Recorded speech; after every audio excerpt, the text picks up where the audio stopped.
global order. I'm Hindol Sengupta. We've been all watching with absolute astonishment visuals that have unfolded on the streets of France this week, especially a city that I've loved for many, many years.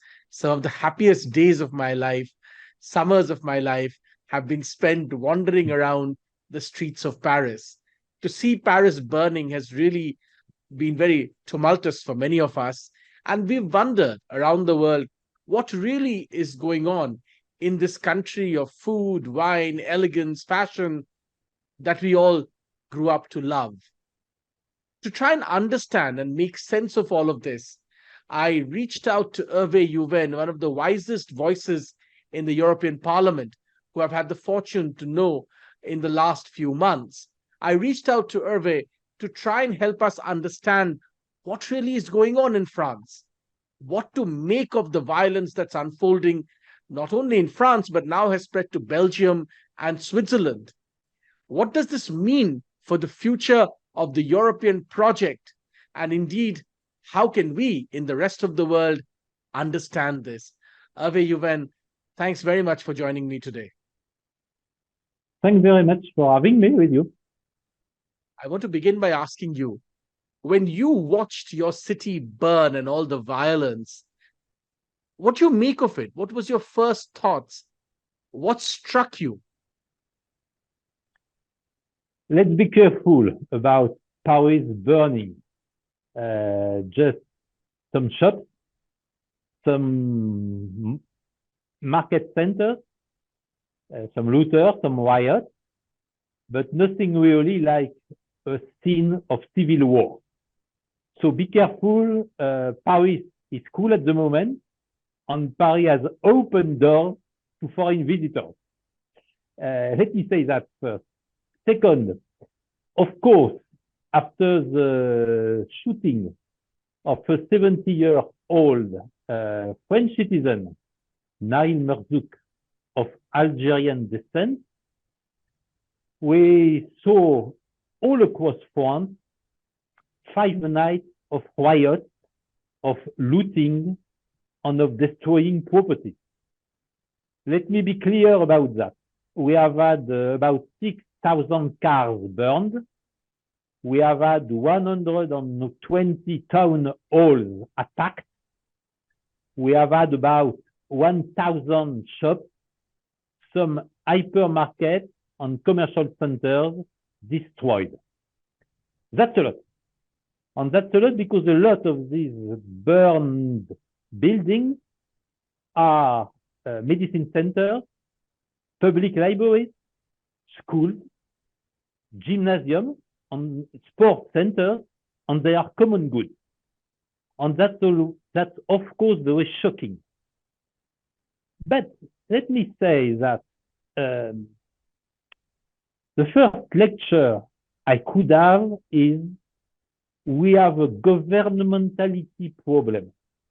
The word, quite complex, of governmentality is due to Michel Foucault, the great philosopher and thinker of France in the 70s and 80s. What is it about? In politics, you have the left and the right. So you have the conservatives and the progressives and so on. But what is matter of importance is the ability of any society to be governed, to accept the rule of law, to accept to be governed by an elected government. And if I have a lecture far away from France, in Israel, you have had a major crisis of governmentality a few months ago about the reform of the Supreme Court. In the Netherlands, you have been a lot of riots. You have been a major crisis of governmentality in the last months about environmental reform and the closing of a lot of farms. Of course, in the US, you have a major issue of governmentality with a very deep divide between Republicans and government and Democrats. It's the same in France. At the moment, we face a major crisis of governmentality. The first violent crisis was in 2005 with riots in the suburbs, riots mainly from people of North African origin because of the death of two teenagers after a police raid. We have had 3 weeks of violent riots. After that, we have had the bonnet rouge, red bonnet in Brittany. In 2015, we have had the yellow vest, very strong popular movement against the management of the state and the way France was governed. And after that, 2 months ago, 6 months ago, we have had a huge popular movement against the retirement reform, led by Mr. Macron and the Renaissance Party. All of this is quite interesting because all of this, it's always a crisis of governmentality. At the moment, it comes to be very difficult to govern our nations and our country. What's the reason why? This could be my second point. Mr. Macron, President of France, famously said 2 years ago, there is nothing as a French culture. When you say that there is nothing as a French culture, you say that there is no French identity. The major issue for the conservative movement is to say these young boys and girls rioting, looting shops, they have not really French identity. But what is at the moment French identity? If you're not able to define your citizenship, if you're not able to define what makes you a French citizen, I am not surprised if all these young boys and girls say, I have no identity. And the problem is, if you have not French strong identity, the main identity in France at the moment is about the Islam and is about to be a Muslim militant. And we are facing a huge issue about a conflict of identity, a strong one that is coming from Islam and African origin, and a very weak one at the moment that is French citizenship. Let me say that I am very interested by the experience of India, because across the concept of Bharat and Bharat Mata, across the strong concept of Hindutva, the common identity of all people living in India seems to me you try to be very assertive about what makes you an Indian citizen. I hope in the coming years that we can have the same strong assertion about what makes a French citizen a member of a French community. I want to ask you a question here, Herve. You are essentially saying people see riots, people see violence, people see shooting. What they don't see is that at the heart of all of this lies a crisis of identity. That's what you're saying. I want to ask you, newspapers have also written how in a recent meeting between intellectuals and President Macron, he was given a very, worrying picture of the country, and he used the word decivilization. Can you talk to us a little bit about what this idea of decivilization really means? And from the riots that we saw on the 5 days, is that a hint of decivilization? What does decivilization really mean? And why is everybody, or why are many people in France worried about this decivilization? Thank you for this question, because it was a very, very interesting wording. Because decivilization is deeply rooted in the far right or extreme right or conservative right movement. And it's very curious and quite amazing to hear Mr. Macron use this word of decivilization. This raises some very deep questions and difficult and uncomfortable truths. The truth is a lot of French citizens, at the moment, they have a feeling of becoming a third world country. There is a strong feeling that we are not in the process of a better life, of better social achievement, on better democracy.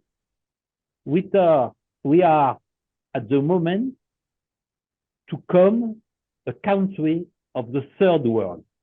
And that's a very deep feeling for many French citizens because they saw their way of life worsening years after year.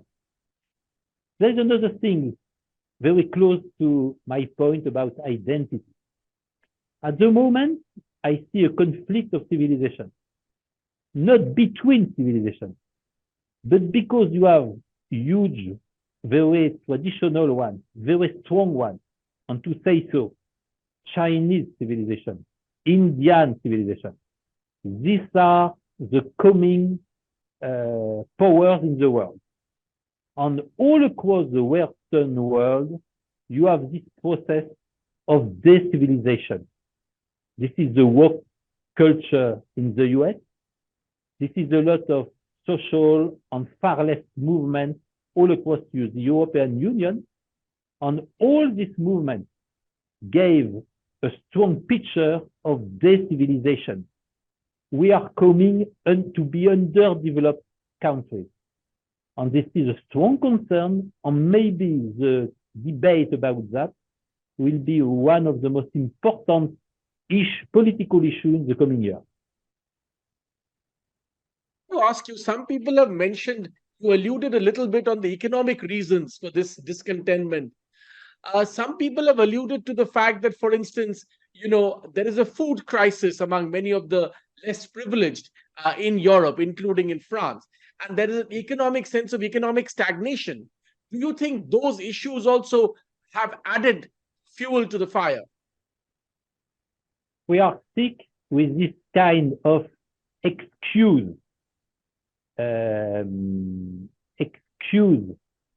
wording and excuse speeches. Let me say that in some parts of the poorer places in France, rural area, public services are closing, shops are closing, everything is more expensive. There are no more hospitals, there are no more doctors or pharmacies. They are not looting, they are not burning public houses, they are not destroying their environment.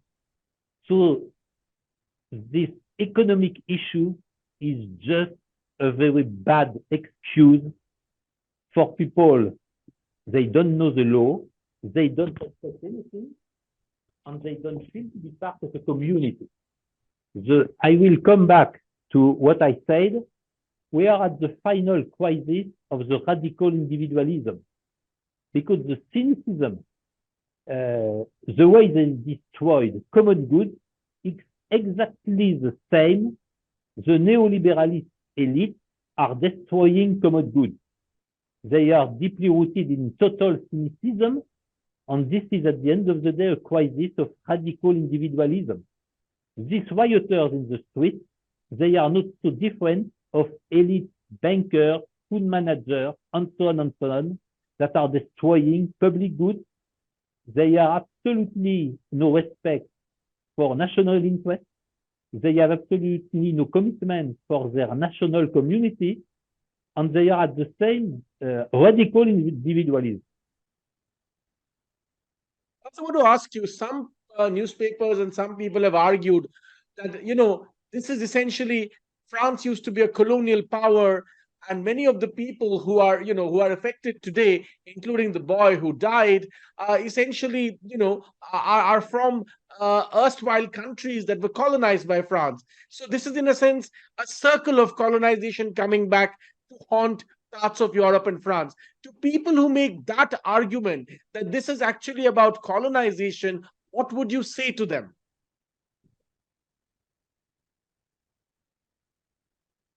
very long ago, the last French soldiers were leaving Algeria in 1962, 60 years ago. We are at the third, sometimes the fourth generation of young French citizens coming from migration from North Africa and Africa. Let me say that the real problem is we didn't deal successively with, we didn't achieve good agreement with the Muslim community. I will take an example in Russia. In Russia, they have a very big deal and very great achievement with their Muslim community. Very few people know that at the moment, there is about 22% of Russian population of Muslim faith. And in the major events of the social life in Russia, you have side by side an Orthodox patriarch, Muslim imam, Jewish priest, and so on and so on. And all this made Russia. It was a failure in France. We didn't succeed in organizing the Muslim religion and Muslim institutions, mainly because the Muslim community is strongly divided across national divides. On one side, from Turkish ascendancy, on the other side, from Algerian ascendancy, and third, the Moroccan ascendancy.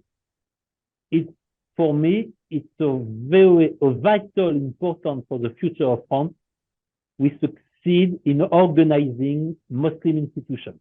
It's not so easy, but we have to pass away the national divide. We have to organize a French Muslim society. It's of vital importance for the coming decade. I think it's a little bit of importance in India too. Everything that you're saying, Herve, it's going back to this idea of a common culture. Tell me, there's always also been conversation about the fear, not just in France, but in other parts of Europe, about the great replacement. Do you believe that this is a valid fear? And if that's a valid fear, why do people fear this great replacement? There is a huge gap between intellectual concepts and political action. There is a strong feeling in many parts of France that we are facing the great replacement. But it's of no political meaning. At the moment, nobody can no more dream of a Christian France of European origin. It's done. It's far away. So nowadays, when you are in the political area, when you are an elected person, the way how to achieve a better way to calm down in France, to achieve a strong common identity and a strong common vision of the future, to have together a lot of French citizens that at the moment are following different paths. This is the main political issue nowadays in France. And I am afraid that the neoliberalism, I'm afraid that the totalitarian capitalism endorsed by President Emmanuel Macron and his government are the very bad way, and they have absolutely no answer to the urgent questions these rioting are facing us. A little bit then about this national culture. You're saying that fundamentally there is a culture has been ignored for too long. The argument that there is no such thing as national culture is fundamentally flawed. Nation states have unique cultures which need to be preserved and propagated among all its citizens. This is a big failing that hasn't happened for a long time. Tell us now how this can happen in Europe, because this is not just a problem of France. It's happening in other parts of Europe, and indeed it's happening in other parts of the world. In your opinion, how can France now move from here and rebuild that sense of common identity and common culture that is accepted by all its citizens? We are coming back to the fundamentals of neoliberalism and totalitarian capitalism. The basics are all men and women all across the world are the same. The basics are national identities make no difference. Culture and civilization no more exist as fundamentals of human life. And another basic is what has no price, has no value. That's exactly the opposite. In any given society, what has the more value is what is for free. It's love, it's dignity, it's national feeling, it's national identity, and so on and so on. And so we are at the final crisis of neoliberalism and totalitarian economy. The US are facing this crisis. Other countries all across the European Union are facing the same crisis. Let me have a say about the migration crisis. The very strong assertion all across the European is every human being all across the world can enter the European Union and can being a good European citizen in some months just because he got a sheet of paper. Of course, this is not true. Of course, this is not true because your identity, your culture is of importance.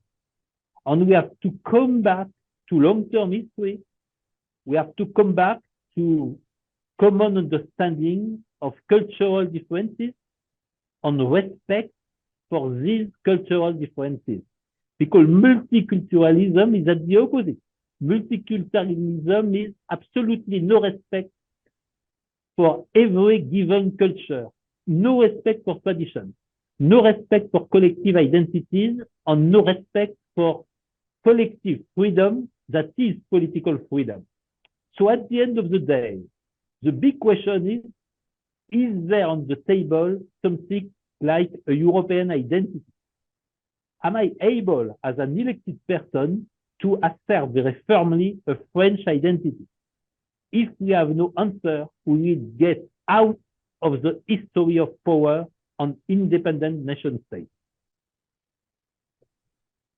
Last question, Herve. A lot of people are asking, will we see this kind of violence in Europe again? And if this happens again and again in various parts of Europe, what does it mean for the great European Union project? Talk to us finally a little bit about how this violence or incidents like this connects to the idea of the broader European Union question, the unity of Europe as one consolidated whole. Does this impact that political project? If yes, how does it impact? The European Union is not in a good shape at the moment. Future is not what it was 10 years or 20 years ago. Mainly for 2 or 3 quite important political issues. First one is always more united Europe. It was very good when the nation state was powerful and when borders still exist. But at the moment, we must have a stop. There is enough of European Union, and the question is how to reaffirm the sovereignty of our nation. If we have no answer to this question, I'm very afraid for the future of the European Union. Second thing is, I repeat that, but is there something like a European identity? If there is no European identity, there will be no European defense project. There will be no foreign policy in common across Europe, and so on and so on. And I'm afraid that at the moment, this is national identities gaining momentum all across Europe. You can see it in Italy, you can see it in Austria, you can see it obviously in France, and so on. My last remark will be about demography. We are growing a very old continent, and our nations are growing older and older. This is a huge issue. Since the Second World War, it's quite impossible to speak about natality politics. It's quite impossible to speak about life policies. Having European children, having French children to go for a better future. If we can't address this demographic problem, of course, there is nothing against the demographic rise and the demographic pressure of our neighboring continents and countries, especially from Africa. So this is not so bad for the future. European citizens, French citizens, are more and more conscious of this important issue. At the end of the day, I hope we will have political solutions. At the end of the day, French culture and French identity is still strong. We still have the power to renew our appeal, our identity, and our specific culture. But nowadays, it's time to act, and it is time to take very strong decisions to prevent another violent movement, because the next time you will have a gun in the street. On those very, pertinent warning and wise words, Herve, Juvin, leave it at that. I'm very happy to hear that peace has returned, in a sense, to the streets of Paris, a city that I have loved and enjoyed visiting very much. I hope it remains peaceful and calm, and all of you take care of yourself. And I wish the very best, of course, to the nation of France and to the beloved city of Paris. Thanks very much, Herve, Juvin, for talking to me from Paris. Thank you very much for having me.